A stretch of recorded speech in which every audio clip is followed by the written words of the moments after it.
All right, welcome, folks. Thanks for tuning back in for another one. This time we have Will Goldsmith with us, joining us. Will, how you doing? I'm good. How about you? We're well, thanks.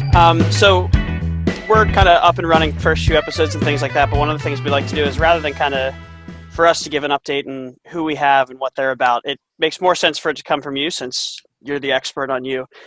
So why don't you tell us a little bit about yourself, just you as a student, musician, producer, and that's a long list for when you get as far as your age and things like that. But why don't you tell us a little about yourself?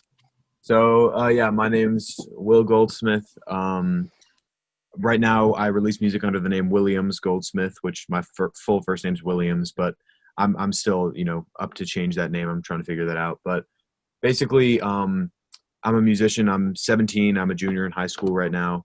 And I'm basically just, I started out playing guitar at age, I think 6, so a while ago. And then I was super into rock music, and because I was playing guitar, so I was into rock and metal basically up until 8th grade. So I started in, I'd say 2nd grade and then up until 8th grade. And then in 8th grade, I discovered rap music, which is like the thing now. And I got super into that. And I used to be one of those people who's like, oh, I hate all modern music. And now I find that annoying, and I can't believe I did that. But I got more into rap music, and it was weird for me because it was like guitar wasn't prominent in it, but I loved it so much. And I was kind of like, how am I supposed to, make sense of this? And basically from there, I started listening to all kinds of more modern music, whatever, pop stuff. And now I love pop music. I used to hate on it, but basically from there I started producing, and now I'm just trying to make music that I love. And hopefully, be a successful artist, do some exciting stuff, change the game a bit, hopefully. I don't know yet, but. So how did you, I like what you said about the idea of rap and things like that, because I feel like everyone's the same, where they find their niche, they do their thing, they listen to that, and when you hear anything like a tiny bit out of it, you go, maybe I'll give it a shot. When you hear something far out, you go, no, definitely not. And in all honesty, I was pretty similar in the same way. What was your breakthrough point with rap? Did someone make you listen to something? Did you sit down and just catch that song that really made sense of it for you? So I think, I don't completely remember how I got into it, but I think the first person I got into was Eminem, which I think it's kind of everyone's, but one of the main reasons is because a lot of his stuff had some rock influence in there. So it was kind of like an easy bridge to make. And so I think are you ever on YouTube and just music videos show up in the recommended? So that's how I just kind of clicked, and stuff like, Marshall Mathers LP, a lot of that stuff has a lot of guitars and rock sounding drums, even though it's programmed. But from there, I think the first rap album that I distinctly remember getting me into it was Damn by Kendrick Lamar. I think a bunch of people were just talking about it, and I thought I'd check it out because the kind of the Damn title and the way that all the songs were arranged, where they're all in all caps with periods and stuff. I'm always intrigued by albums that kind of hint at or suggest kind of a storyline or a concept. I've always loved concept albums and stuff.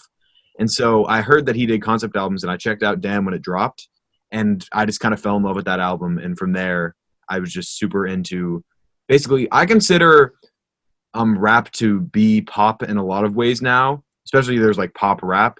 And so getting into Kendrick Lamar then led me to basically modern music and kind of what's the thing right now. So did the enjoyment or the love of like a concept album or the structure of an album or why something is, did that come at the same time as your musical interest, or was it, I'm really interested in music and then I just want to take everything around it as well? So for me, so I started out with guitar before I was really even into music in a big way. I just thought playing guitar would be cool. And then my guitar teacher showed me basically a bunch of stuff like Led Zeppelin and AC/DC, and those are the first people I got into. And then from there, I got into all the classic rock stuff, so like Pink Floyd. And I think Pink Floyd is what really got me into concept albums and stuff like that. The Wall just blew my mind. I would spend hours like researching different, narratives and stuff about what was happening in there. And so I was into concept albums from a very young age. And then when I realized somebody in rap was doing that, that's kind of what drew me there, You said Led Zeppelin, and it was only a matter of time before we got to Pink Floyd, and then it made perfect. I knew exactly where we were going. I went through that entire classic rock, all the greats. Yep. That was me Now I for want to 6 years. That's awesome. Now I want to do a whole podcast on concept albums. I was just saying to I'm embarrassed to admit to you that I teach a guitar class, but someone asked me the other day, like, who's your favorite artist or what's your favorite album? And I said, I don't know. I really love a good concept album. And they were like, oh yeah, name some. And, I started listing basically the list that that makes me so happy. In concept albums, they're just, I don't know why, but they've just always been so much more intriguing to me than just a regular album, just because I always want to figure out, even stuff like with any kind of lore surrounding it, kind of just always has intrigued me, and I just want to figure out exactly what's going on there. I mean, the idea of the product of an album in itself, it's kind of nice to, like, if you have just a standard, for lack of a better saying it the way you said, if you have a standard album, it's really easy to go, I don't like this one, I don't like this one, skip. But a concept album, you're missing something if you skip it. I think to me, it's the best kind of albums, even if it's not like a linear concept.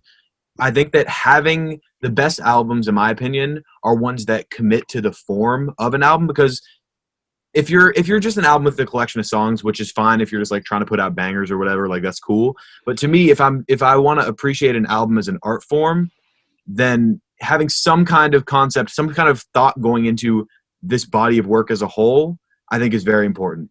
So that's all. I've always loved that. I'll stop after this, Marissa. So you said please. something really cool right there. You said when you said if you want to just put it out and have a bunch of hits, that's one thing. And if you want to do it as an art form, I was watching because I'm not that old that I don't watch YouTube sometimes. I do go on YouTube a lot.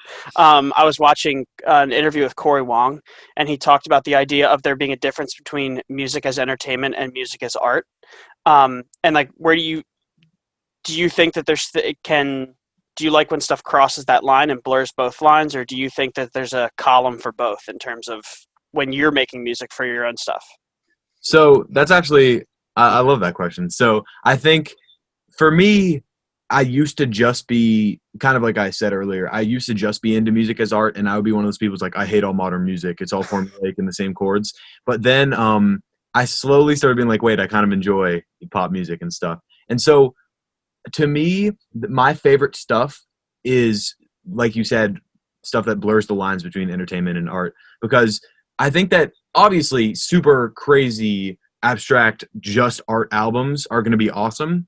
But I think that my favorite kind of music is the stuff that has the potential to have a wide impact, because I think that, I don't know, I just think that it's more significant in the long run. So I'm trying to think of artists like, I mean, Kendrick is a great example. He has huge hits, but also amazing concept albums.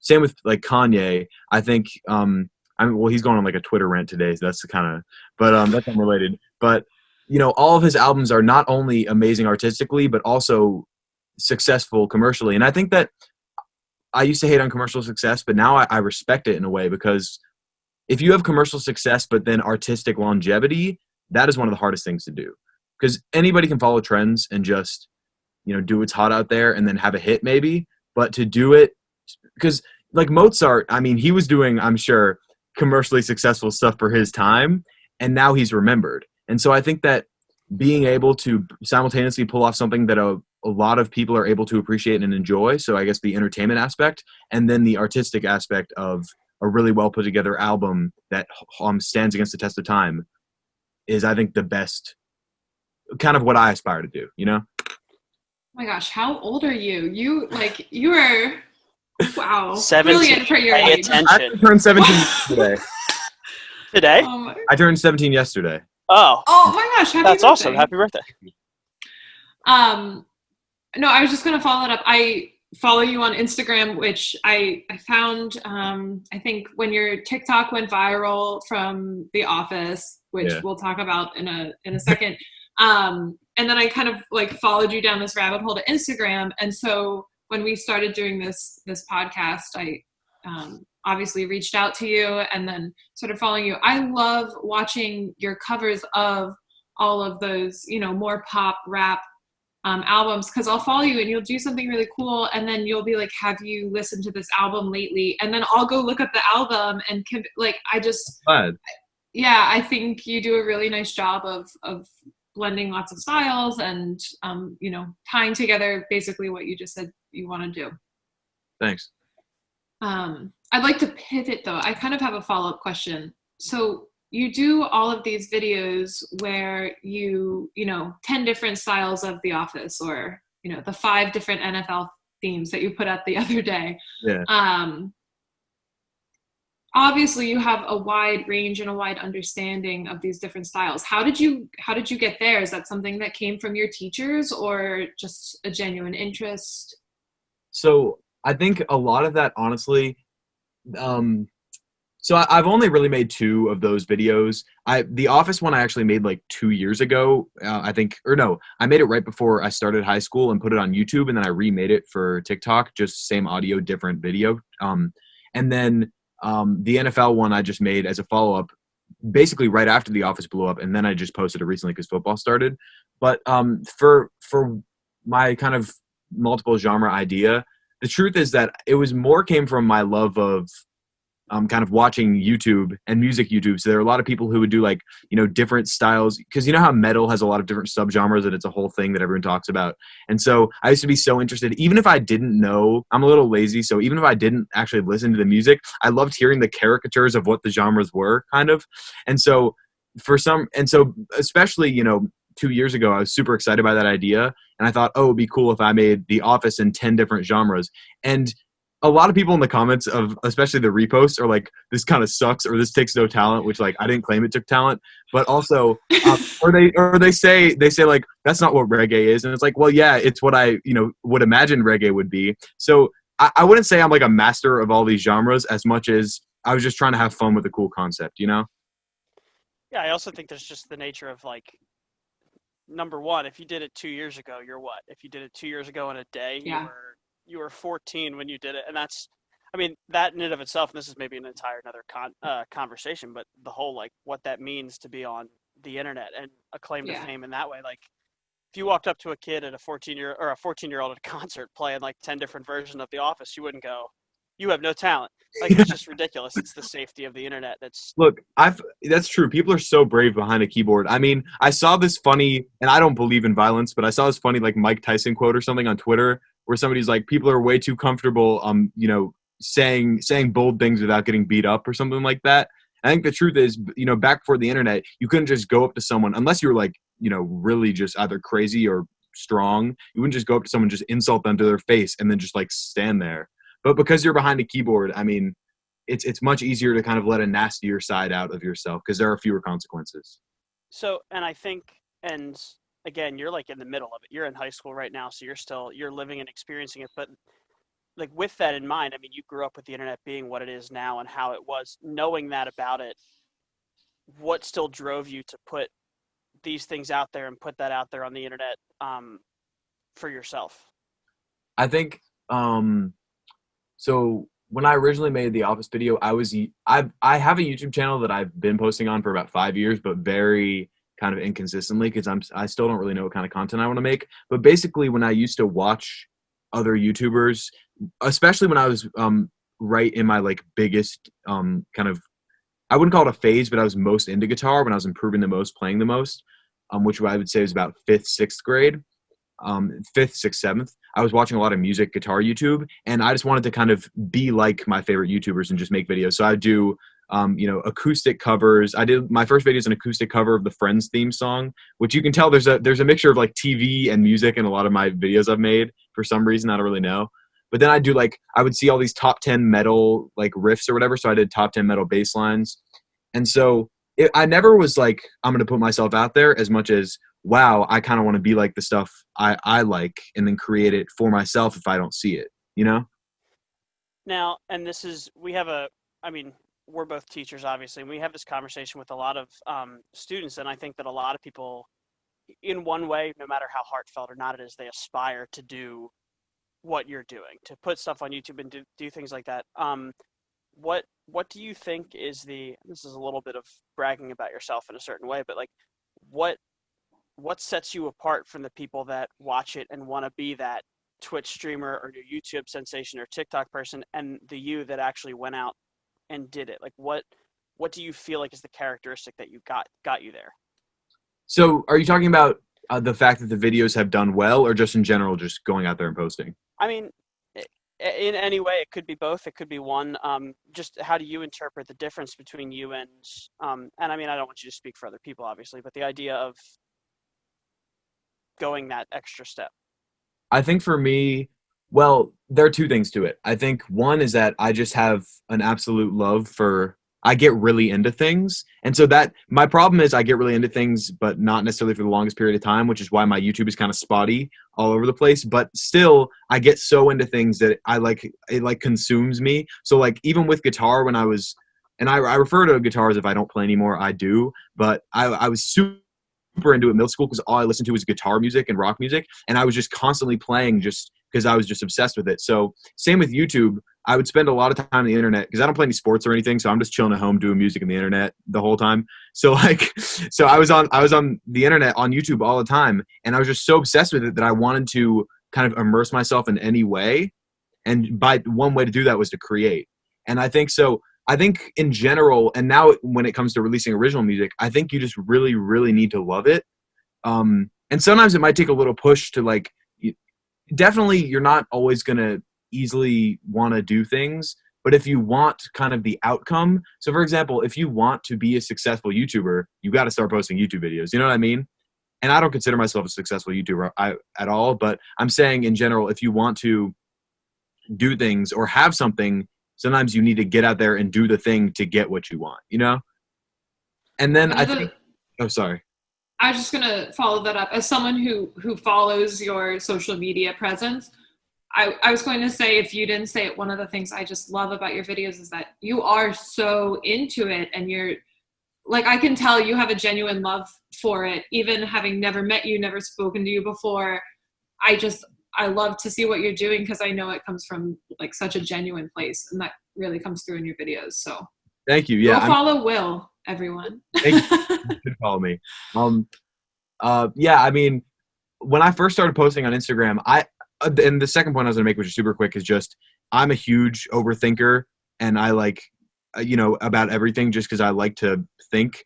And so as a result though, sometimes I overthink and then don't get anything done, but the best stuff I've done, and when I put things out, is when I'm not overthinking. So I think try your best to make a conscious effort to not overthink and just do what your instincts take you with. And that's, the Office video wasn't overthinking at all. And anything else that I've done that's ever been successful, I wasn't overthinking when I did it. And so I think that comes to the kind of guitar videos too, where I'm not out here planning. And I think that is what a lot of people like, is I make these guitar faces and stuff, and they're a little ridiculous, but it's not a conscious thing. I'm just really into it. And I think that my best videos are when I just kind of am sitting down and just truly enjoying it, like just, playing to whatever song, and I'm really liking it. And I think not overthinking and being genuine kind of go hand in hand. And I think that is maybe why people like what I make, or at least the stuff that people like. I feel like everything said in the last 10 minutes from the second that you said you were lazy on is just a complete and total, this is why I'm not lazy. Well, you're right. Because most people that could talk about this kind of stuff in the way that you're going would not go, I'm lazy. And I appreciate it because but you're on top of it. Thank you. I think the reason I say that is because there's always more to do. And I think that it's important that I don't get, like, oh, I did some music today, so I'm done with it. I want to be, I'm not going to go too into this because I can talk for hours, but basically I want to do huge things with music eventually. And so for that to happen, I need to be setting myself apart constantly. And so that's why obviously I might be doing something that is more than nothing, which I think is great. But to me, I'm always like, if I'm, sitting around doing nothing when I know I could be working on music, and obviously it's important to have time for friends and living a normal life, but I try to push myself as hard as I can. So sometimes I might say I'm lazy, and I know obviously I'm getting things done, but I just try to, always push myself, I guess. I'm just giving you a hard time. And someone that we interviewed earlier, the new word that we're kind of adopting over and over that she used and we love is the word hustle. And yeah. it's the art of having hustle or not having hustle, I think is just huge. And so, to your point, in terms of when you're having a good time and you're making this thing, I'm just curious, when you put a video like the Office one together or the NFL one, how much on the production side is there for you? like the entire video, just how much do I work on it? Or just so I know, like, you're recording the tracks and you're doing those things, but other than the actual hit record, play it and stop, how much like behind the scenes work is there before you hit upload? Basically, so The Office and the NFL were two slightly different things, because The Office was one song in different genres, and the NFL was 5 and 5 different. With The Office, I basically I knew the theme song super well. I made a list of the genres first, and I had a general idea in my head of what I wanted it to be. And also, it's all pre-recorded, by the way, and then I'd sync it up to the video. So basically, from there, I figured out the order. I kind of, in my head, before I recorded anything, brainstormed the general idea of each arrangement, and then I kind of just straight up recorded it. It's only 3 to 4 instruments per thing. And I would say I probably made The Office, like the whole audio, in probably 2 days. Just kind of, it was once I was starting to record, it was just about getting the right takes, and I already knew what I wanted to do. And the NFL was slightly different in that I had to not only pick different songs but different genres with it. But besides that, once the planning was done, it kind of just goes. So sorry, I kind of got off track, but basically it's a lot of pre-planning and then just executing. The execution is a lot easier if you have a good plan, and that's what I did for both of those. I have just a silly question for you. So obviously the NFL thing made sense. You were on a football field. But Yes. What's going, is it your shower that you film these videos in? So this is funny. So that is a bathroom, which is actually like kind of near this room. This is where I record and everything. And basically that shower is weird because my grandpa used to visit, and like he can't move as well, so we lowered the shower so it would like be easier. I don't know. I've never actually seen it work, so I don't know how it works, but it just looks kind of funny. But I didn't actually even pick that room because the shower looks funny. When I first got TikTok, I was trying to figure out the app, and I watched a bunch of videos of like big creators, and they all said that to film in the bathroom because it has good lighting. And so my first video on TikTok that got, like pretty big, I think it got 100K likes overall, was me playing Fireflies on the floor of the bathroom with my guitar. I don't know if you've seen that. I was actually wearing the shirt. But but the second big video I had was the Office one, and I was like, oh, might as well film it in the bathroom again, so it'll be big, hopefully. And then, it was. So I didn't really overthink it again. That's usually when the best stuff happens. That's your set for future conferences or concerts is.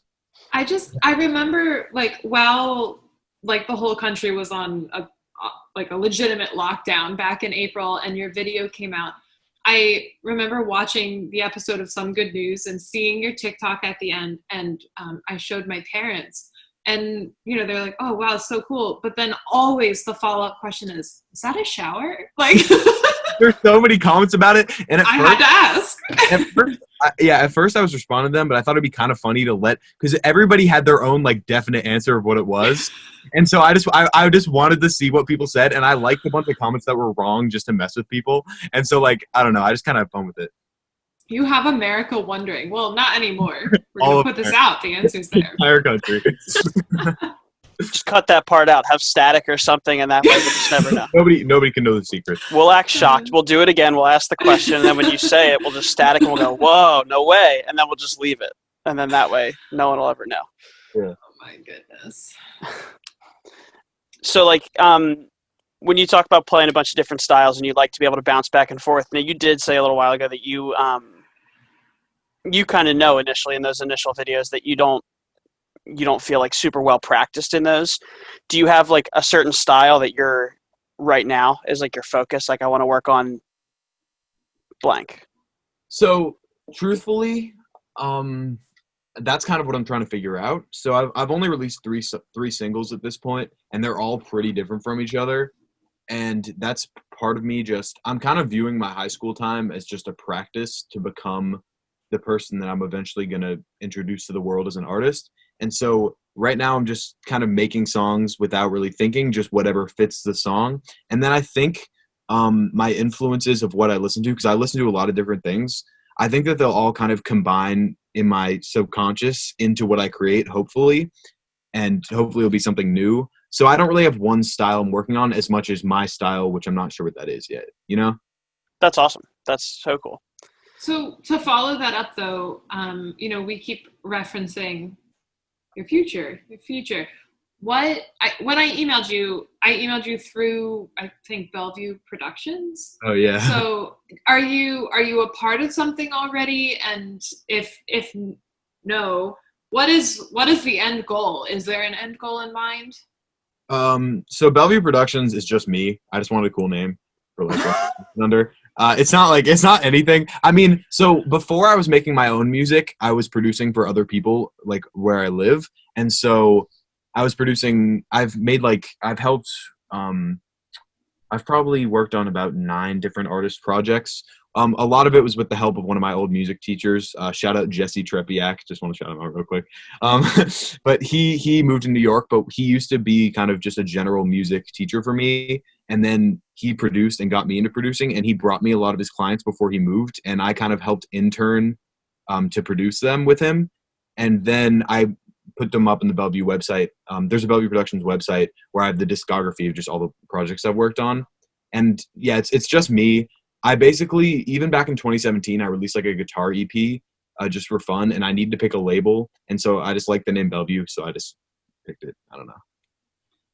There actually is a company out there called Bellevue Productions. That's like a literary production company or something. That might be a problem one day. It might be, but I was so confused. I was like, is he part of this? Because he's not writing anything. So that makes sense. Yeah, it's just something random. Makes you feel any better. I got married at Belvoir, and I kept getting confused when you mentioned Marissa mentioned Bellevue twice, and I went, what is she talking about? But it makes more sense when I see it in writing. Yeah. So like if that's you, and you're not necessarily like attached to a label or anything like that, we hit the end of high school, you graduate. Do you have an idea of what is summer hits to celebrate graduating? What does the next year look like? Do you have an idea or a thought? So this is a bit of a unclear area for me, actually, because I definitely want to at least try going to college, partially because school is still important to me, and it's also important to my parents, and they're like 100% supportive of the music, which is awesome, but they also recognize college as like kind of an enriching experience that they want me to at least try. They want me to go, and so we're still like trying to apply and stuff, but the plan might be is to like take a gap year or something and just grind on music for a year, see if anything happens, and then if not, go to college, and then once I'm out, keep working. My end goal is there's no debate for me what I'm going to do besides music. Like when people say backup plan, I'm not offended by the idea because I know they're doing it out of love, but I don't really think that having a backup plan is the right way to think about it, because if you're doubting yourself, then you're definitely not going to make it. And so for me, I just absolutely want to be a musical artist. I feel like I have something new to offer to just the music world at large, and I hope that I can make that happen. College might be a great experience. I might meet important people who will help, make it with. Might be people who I can build a team with. So I'm not opposed to college, but I think no matter what I do, I know the end goal is to be a musician. So when you say Boston area, are you like in the city? No, I live in Newton, which is like a bit. It's not super far from Boston, but it's not Boston. Because I know that, I think so much of the name of the game in college, obviously the big primary part is you're getting the education, you're getting the training, the experience, but the networking is such a massive part of it. And for me, I obviously went to school for music ed, but watching my friends that went for performance, I went in Pittsburgh, and to watch how aspiring performers approach a city versus aspiring teachers was so different. It was kind of cool to watch because everything was a gig. Like there was always a club somewhere that someone could go and listen to jazz, and if you went long enough, maybe you could be on stage. And like it's just cool to watch that kind of game develop. So being around a city is huge, or trying a different city is huge. It's really cool. And that's another thing is like having a great scene. So obviously LA is just where everyone goes, but also New York has a great music scene. So, Nashville is a great songwriting thing going. So that's definitely something I'm considering for where I want to go, is the location, not just necessarily the school, That's awesome. Yeah. I have a follow-up kind of to the idea of like the constant hustle and, you're always trying to push yourself forward. Yes. What does self-care look like for you? Like, is that a piece of your life? Do you consciously think about that? I know, some people say on Sunday, it's a me day. I don't make music on Sundays. Whatever, as an example. Is there anything like that? Well, for me, I've tried taking days off before, and then I just end up being stressed because I wish I could have been doing music, so I don't do that anymore. But there is, I mean, I have a lot of great friends, both at my school and like neighbors and stuff who I get to hang out with. And it's great. It's definitely, just sitting in here and doing music I would do, but I think it's important to go out and like hang out with my friends still. And especially at the beginning of the lockdown, I was like inside. I didn't leave the house for probably 2 months. And then also because me and my family were like being extra cautious. But then once more info came out and we were like, oh, we can hang out outside and be safe and stuff, I started seeing friends again. And I think that definitely helped bring some balance back. So I think, yeah, I can just go fully in, but I do agree it's important to, hang out with friends. Also, I try to exercise, even though I don't play sports. I try to stay fit, just, whatever, lifting weights, doing cardio, and, just trying to live life as life. Because also I think that living life and having regular person experiences are really important to inform my art, because whenever something happens, I want to write about it. But if nothing's happening, then I have nothing to write about, That's huge. Absolutely. Like I mean, it's what you talked about in terms of bringing it back to what you said in terms of commercial success or like artistic success and things like that. Like if you're not aware of what's happening, you might write the most picture perfect, like point perfect piece that's ever been written before. Yeah. But if it doesn't feel lived in or relevant, then you're missing that mark for sure. Definitely. So. My favorite kind of music is stuff that kind of goes either makes me feel something strong or goes hand in hand with an experience for me. And I'm sure that's true with everyone. Everybody's a song that reminds them of a certain time of their life or a certain thing that happened. And I think that for the music to be able to do that, it needs to be from a real place. And so that's another reason is I want to be able to create music that people grow up with, people, have important life things happen to. And I kind of want to, I want to have music that is informed by real experiences, like you said. You can tell that in the enjoyment of the concept album stuff, because I love, like, I mean, you have those, people always find those lines or that one lyric or that one turn of phrase where you go, this is because so-and-so, or this is because of blank. And it just gives so much more meaning to everything that you're doing, which is awesome. Definitely. So we are like over a half an hour at this point, and I could talk to you all day, but I don't want to give away all of your secrets. So. Well, I appreciate it. I love talking about music with people, so it's very exciting, always. I think you're just, like, fabulous and fascinating, and I really hope that I get to watch through social media your career really blossom, because I just love how much you love what you're doing. Like, that makes me so happy, so. I'm glad, yeah. So, and from where we're at, in terms of what we're trying to do, we're trying to, like, make this podcast a medium that teachers like us or other professionals can either listen for themselves or share with their students and things like that. And you're such an awesome bridge in terms of, like, professionals can listen and share with their kids, like your experiences, what you've said, and your ideas and suggestions and things like that. But if they get to this point and they listen, they go, this is awesome. Where can they find you and where can they direct their kids to find your stuff online? And you can run the whole list if you want. Okay. So basically, right now, like I said earlier, I'm still deciding on a name, but all of my social media is under the name Williams Goldsmith. So on Instagram, I'm Williams T Goldsmith. Also on TikTok, and then on Twitter, you can't fit that many letters, so it's Williams T Gold. And then on Spotify and Apple Music or any streaming service, you can just look up Williams Goldsmith and I come up. And that's where I've released my original music, and I'm planning on releasing a lot more. And I mean, that's about it. I'm basically just, releasing as much stuff as I can, trying to get as good as I can, and hopefully people will be enjoying it as I do it.